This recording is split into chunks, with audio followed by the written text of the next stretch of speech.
Why are big budget game developers so intent on ruining their reputation these days? It's literally the only thing that they coast off of to make a profit.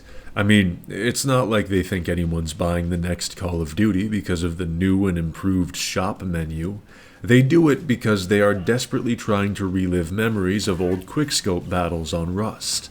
All of these major game studios, they only care about making money, yet somehow it's as if they are competing to lose it.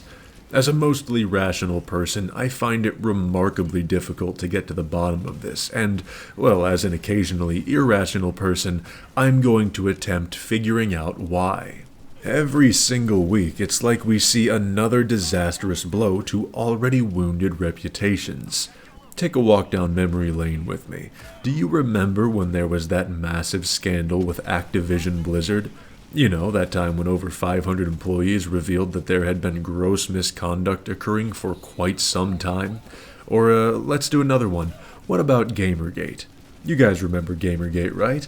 That time a bunch of game journalists and developers were sleeping with one another for favors, and then, when it got brought to the surface, everyone who asked questions was branded a right-wing misogynist, all because of a couple of schizo incels doing schizo incel things on Twitter. Anyway, I bring that up for a reason. If those incidents were repeated today, I think we would be past it within the week. That's not minimizing them, we were appropriately reactionary back then. What I'm getting at is that we've become desensitized to the AAA shitheadery. This week alone, we have had Nintendo lay their teeth on a curb and some poor idiots using their publisher to attack Schedule 1. It's like the chief advisor to their PR department is Kanye. They are determined to get everyone to dislike them. Either that, or they've got a spy in their midst trying to bring them down from the inside. To be real though, working as a public relations rep for these companies must make you obscenely wealthy. To deal with these constant problems, there has to be millions getting invested. I mean, we know how much they're willing to spend on games that make no money, so it's probably just a drop in the bucket for them. You know, that's another thing. I'm no marketing genius, but spending several $1,000,000 on a game that sells less than 30,000 units at $40 a piece doesn't really math well. I mean, look at it. You've got Concord, Avowed, Star Wars Outlaws, Skull and Bones, Suicide Squad. The list goes on and on. When AAA companies don't rely on nostalgia, they choke. How do you ask? Well, some will say laziness, but game developers are actually remarkably passionate.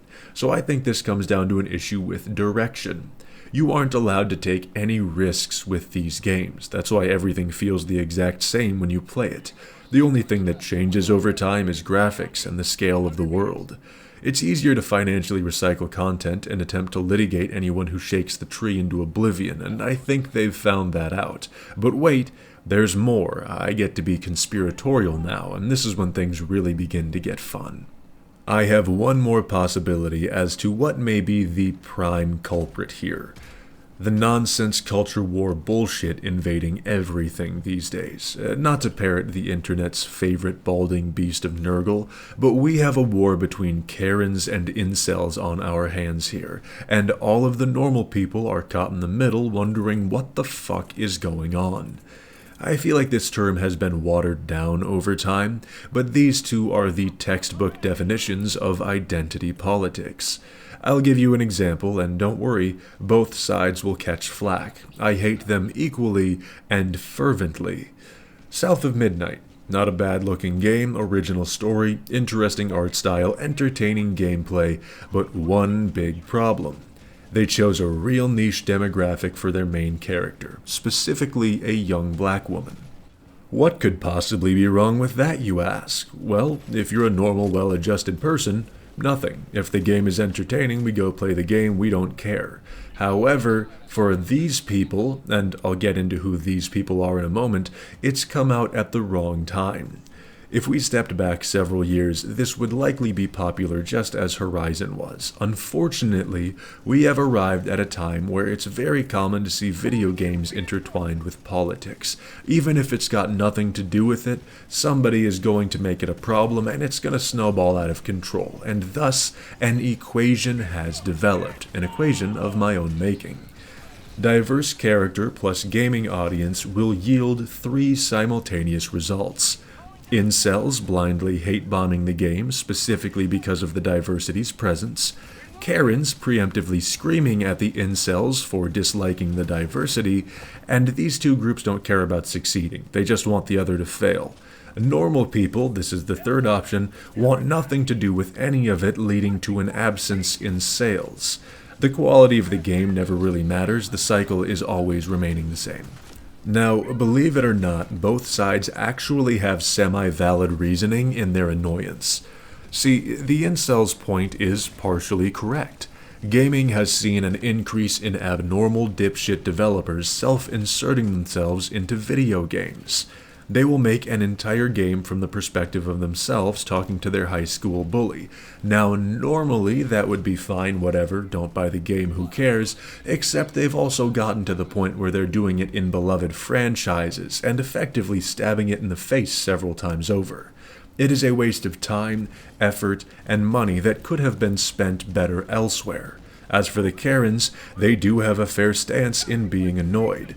Having a game that captures your identity and then being told it's shit probably doesn't feel wonderful. They are both belligerent assholes and they both think they are solving a problem.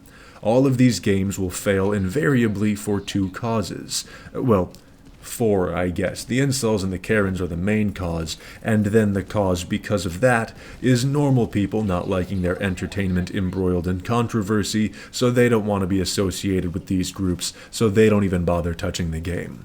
You really want success? Not that anybody ever asks me, but I'm providing my opinion anyway because that's what I do here. Quit telling stories from a niche perspective that the majority of people aren't going to connect with. You are not indie developers. You are spending millions of dollars to find your way into markets that make you no money. That is a bad plan. Better yet, learn how to write stories that connect with human emotions instead of relying on identity as a crutch. And it doesn't solve everything, but, try to have a character creator.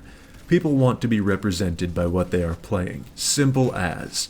It's why games with character customizing sell better. Players can self-insert in those situations the easiest.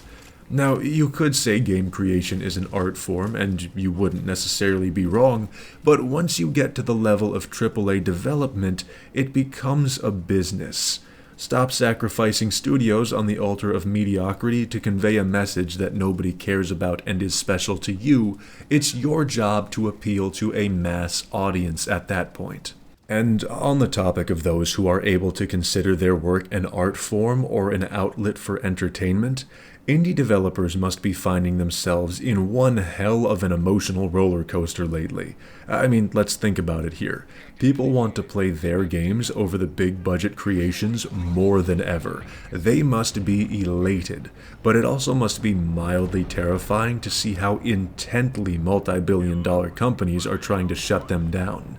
It's probably like daydreaming about your crush while you're also trying to fend off a sleep paralysis demon. Unfortunately, I don't really have a good solution for you this time around. I'm sorry. You can't catch this pendulum mid-swing. It's just not going to be done. The parties putting fuel on this fire cannot be reasoned with. They are fundamentally unreasonable. They're just going to keep whipping themselves up into a frenzy. Now, you could convince some, but you're not going to convince a sufficient amount to make an actual difference here. We just have to wait until they run out of gasoline and hope that quality games don't get singed in the process. Anyway, I just wanted to make a video to let normal people know a middle ground can still exist, and I wanted to call the fringes insane as well. Thank you for sticking around. Have a good one.